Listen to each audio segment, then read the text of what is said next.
Caitlin L. Duhay Lungsod mula sa Barangay Naburos, Balianga, Misamis Occidental. At ngayong araw, kasama ko ang ating kagrupo para ibahagi ang suliraning pangkapaligiran, ang ocean acidification. Oo, ang pag-asim ng dagat. Totoo yan, at siguradong hindi lang ang karagatan ang maapektuhan nito, kundi tayo rin. Magandang araw. Ako po si Clint RGP Atim. Kapag masyadong maraming carbon dioxide sa atmosphere, sinisipsip nito ang ating karagatan. Doon nagsisimula ang problema.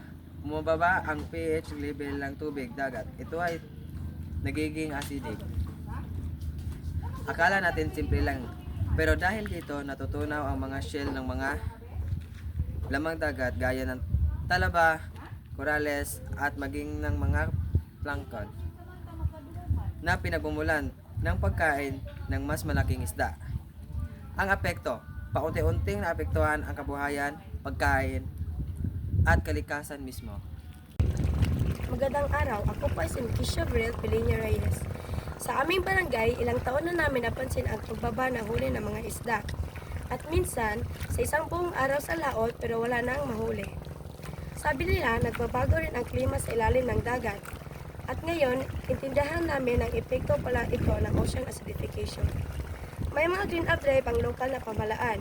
At minsan, may paseminar tungkol sa pangalaga ng dagat. Pero sa isyong ito, kailangan pa ng mas malawak na hakbang. Kaya bilang mga kabataan, kami ay kumikilos na rin sa simpleng paraan tulad ng pagtatanim ng puno, pagbawas ng paggamit ng plastic at pakikibahagi sa mga info campaign. May ambag din kami. Hindi kami eksperto, pero kaya naming magpahayag. Kaya din naming gumilos. Ikaw rin, may magagawa ka?